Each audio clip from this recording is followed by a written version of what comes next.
Lesson 37, and this is on the Great Wall of China. It's kind of weird because I'm parked here and I've been waiting a while, and I'm parked right in front of, what do you see here? A wall! Right in front of this wall. So I had to think now about walls. What do walls do?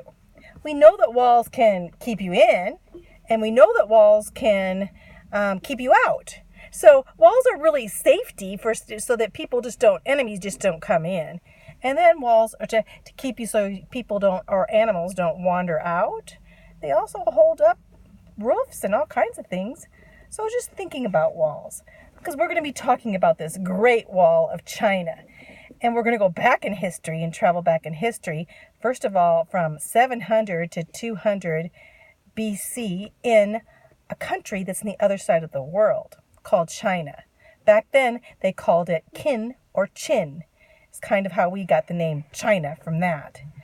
Well, let's go back to this guy that we're going to talk about here. And this young guy became emperor at a pretty young age. So what was his name?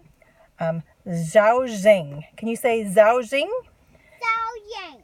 And he became the Shi Wang Di, or Shi Wang Dai, however you wanted to say it.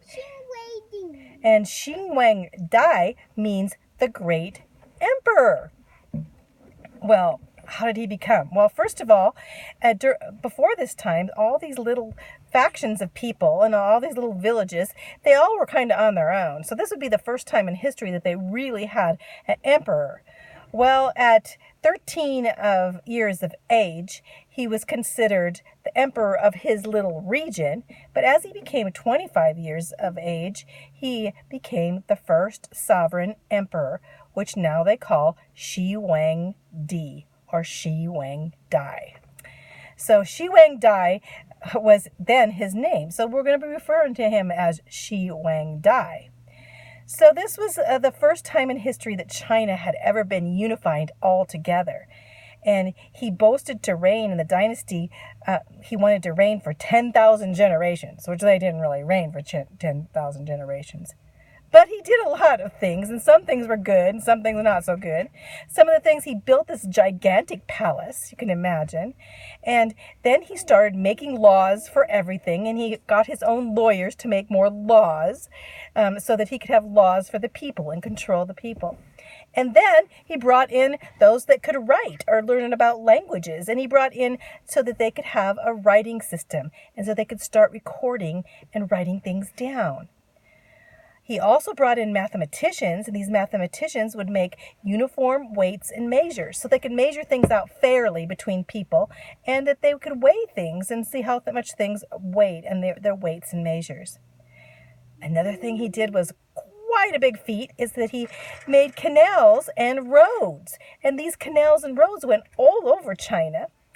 And then, besides the canals and roads, he made different regulations for axles and what they could put on the roads, the chariots or whatever would win on the roads. So he made rules for the road.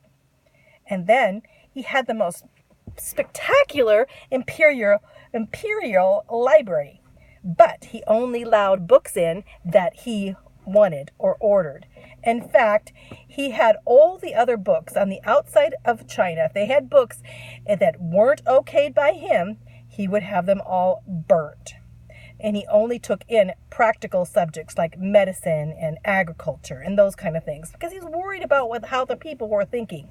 I think he was a little bit paranoid, if you ask me. When you say paranoid, that's when you're afraid of people and afraid that you're going to be attacked. Well, he probably should be, because he actually tried to get assassinated a few times.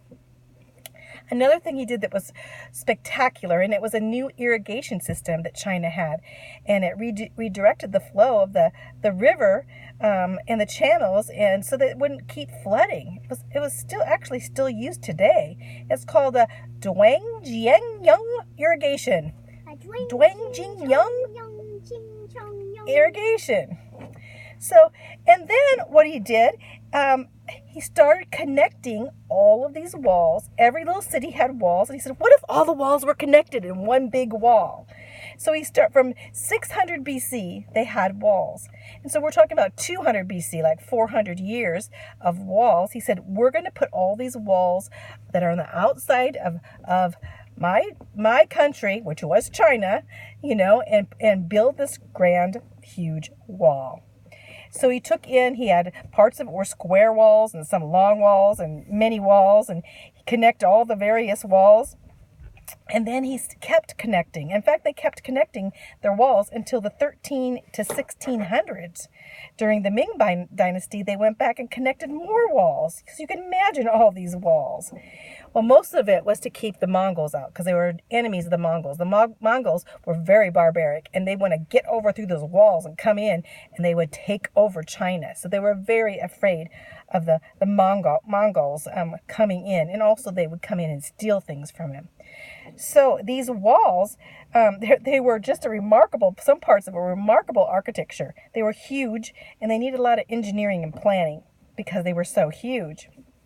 Some places they used rammed earth together, and some places they used masonry rocks and put them together like rocks, like the kind of on top of each other, so that they have certain stones and rocks, and some square and some all different kinds. And then they would incorporate the natural rivers and the steep hills that would blend into the natural environment. So we went through. Sometimes you would look and it'd be a wall there, but you wouldn't even realize it. A wall. It looked more like a big hill or a bunch of trees on top of a wall. The greatest length of the wall was 5,500 miles. But the wall would represent all the way from China, all the way from the Gobi Desert to the Korean border. That's a lot of walls. The walls the part that they built was 3,900 miles of wall. And then there were 223 defense trenches along the wall and 1,400 miles of natural barriers. That's a big wall, as I say before. On the wall, they have beacons and signal towers and watchtowers and fortresses and shelters for soldiers and gates. They even have rooms where they put their troops and their horses, and they used ramps to get up there on top of the wall. The wide top of the wall was kind of cool because on the wide top of the wall, they would actually bring in messengers that would run on the wall the whole way. And so they run all around the wall to give messages from different towns. It was like their messenger road.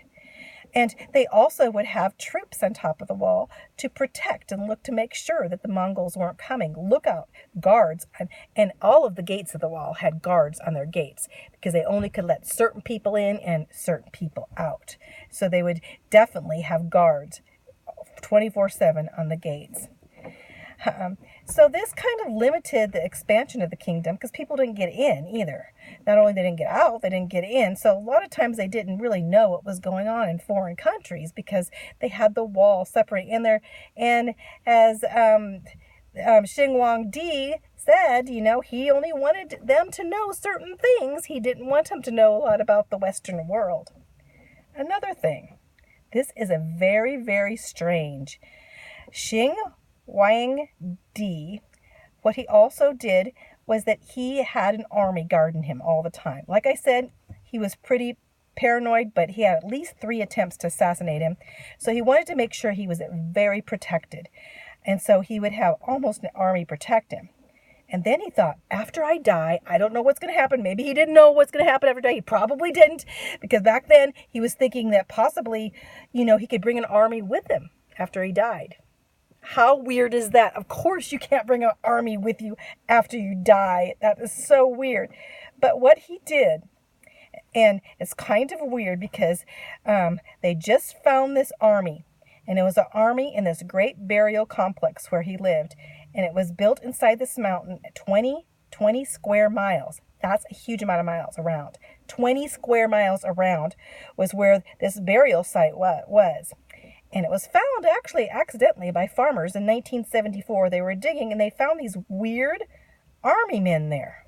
Now, they weren't real army men. They weren't like skeletons or anything like that. They were made of terracotta. Do you know what terracotta is? Terracotta is like pottery. It's like pottery that's made of clay, but then it's in a kiln, so it's really, really shiny. But it was buried underneath. So they started finding these terracotta, these army men, and they were all different. They all had different colors, on them, and they all had different faces on them, and they all had different clothing, but they all were army men. And you know how many they found? 8,000 army men. Xing Huangdi, he died in 210 BC, but he made sure that he had 8,000 life-sized figures. They were as big as real men to guard him into his next life. Well, we know that no one could take an army into their next life, so I don't know what he was thinking. But now they found those, and they're like artwork, and they've found quite a few of them, but they haven't found them all. But they have a sense that there's at least 8,000 of them, and there were also chariots and everything you need for an army, and it was all made in terracotta. So, well, Xing Huangdi died. After he died, many of the people rebelled because they thought he was a harsh ruler, which he was, because he kind of controlled everything. And they had to pay heavy taxes, and the wars came, and his son didn't rule quite as well as he did. And his son was ruling in 207 BC, so the Han dynasty came in 206 BC to 220 AD. For 400 years, another dynasty besides Xing Huangdi's dynasty, the Han dynasty ran the world then. I think it's kind of cool that we really see what this Great Wall was all about the protection and everything. And now it's like really all of the tourists that go to China, they always have to see this beautiful wall that goes all the way around China. And they want to participate in seeing the different gates and to know how people came in and out. Of course, now China lets a lot of Western people in. So they take great pride in that wall now because it's an archaeological accomplishment, big accomplishment. And it's also a sign of suffering in China because the workers that worked on him, thousands and thousands of workers worked there, and many of them, they died there, and they're actually buried there in the wall. That's kind of gross, I know. But a lot of these workers, all of their life, all they did was work on this wall. You can imagine. So it's also kind of a sign of, the protection they had to have from foreign invasion. So we think of China. When I think of China, yeah, we can go way back in history. We can start thinking about this Great Wall. You know what? When I think of walls, I don't want to have walls between people. I want the walls to come down. I want to be able to love on them. But sometimes we need walls of protection to protect the enemy from coming in on us, yes. And God builds not only walls, but a hedge. The Bible says he builds a hedge of protection around us, like he puts his big arms around and protects us. And then he, allows those walls that shouldn't be there to fall down in our lives so that we could love each other in a great and wondrous way. So what do you think about this? China. Right, Adele? See you later, alligator.